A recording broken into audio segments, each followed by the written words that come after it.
Bismillah ar-Rahman ar-Rahim. I'm Dr Mohibullah Wazir, and we discuss the medial longitudinal arch of the foot. This is the medial longitudinal arch. It is found, number one, by bone. This is calcaneum. And number two, this is the talus. Head of the talus articulate with this navicular bone, and navicular bone then articulates with the three cuneiform, and the three cuneiform then articulate with the three metatarsal bones, the basis of the metatarsal bone. Now, these are the bones that form the middle longitudinal arch. Now, this arch is being maintained throughout in an arch manner. Now, what are the factors? And if not maintained, then it becomes the flat foot. And note the point, the arches in the children are not developed. That's why all children up to 3 years of age, their foot are being flat. This is not abnormal, this is normal. After 3 years of age, if the arch does not develop, then later on we label that as flat foot.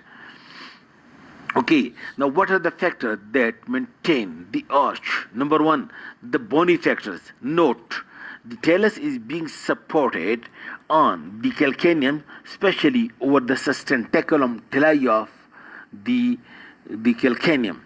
And then you can see the head of the talus is being supported by this navicular bone. And the navicular bone is then being supported by these cuneiforms. In this way, these three bony factors help in maintaining the medial longitudinal arch. Then the next is the ligaments. And note the point.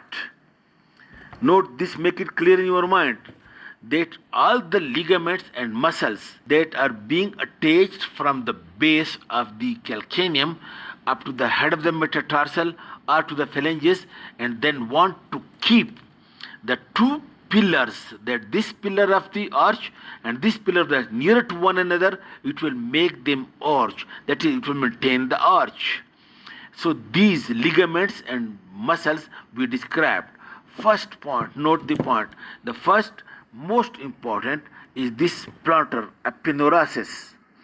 This plantar aponeurosis extends from the calcaneum, to the phalanges, and this acts like a tie beam or bowstring to keep this foot in an arch manner, this plantar aponeurosis.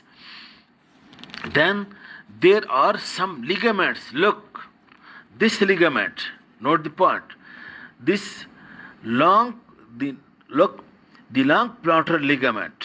Look, this long plantar ligament, and then look, along with this short plantar ligament, which is also called as calcaneo-cuboidal ligament, and then you can see the plantar calcaneo-navicular ligament or spring ligament.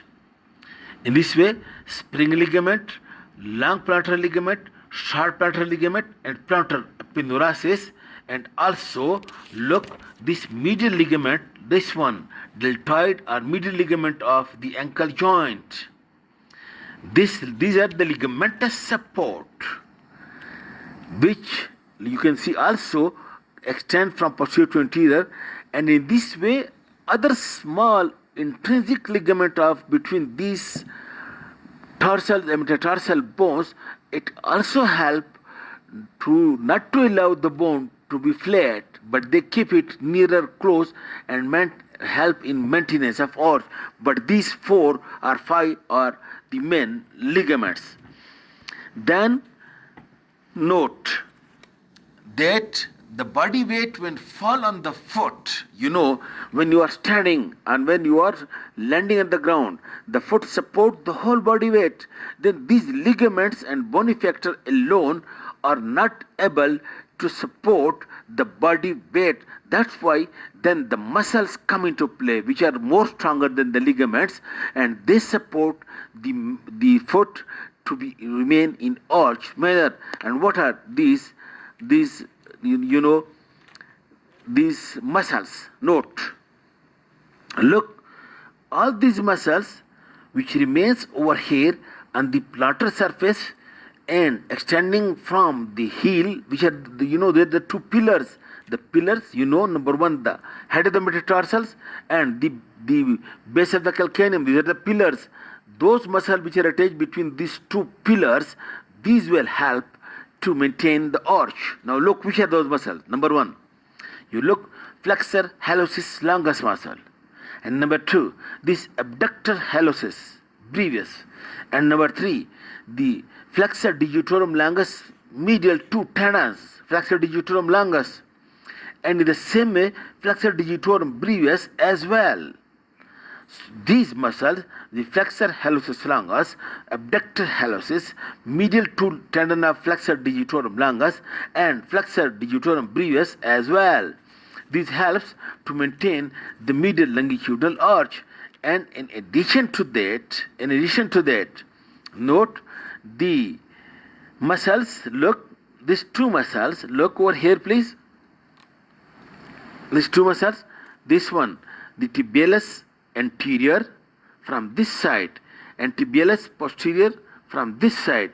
And thirdly, look, the peroneus longus muscle or fibularis longus, tibialis anterior, tibialis posterior, and fibularis longus are, that is also important for the maintenance of the medial longitudinal arch.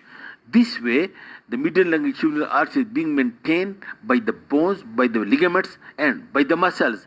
In normal standing for a short time, the ligaments are enough to maintain the longitudinal arch. But in large standing or in jumping, in landing from jumping or in walking, the muscles are then the most important factors. And note, muscles are the indispensable. If the muscle become weak, then the ligaments would not be able to keep the arch for a long time.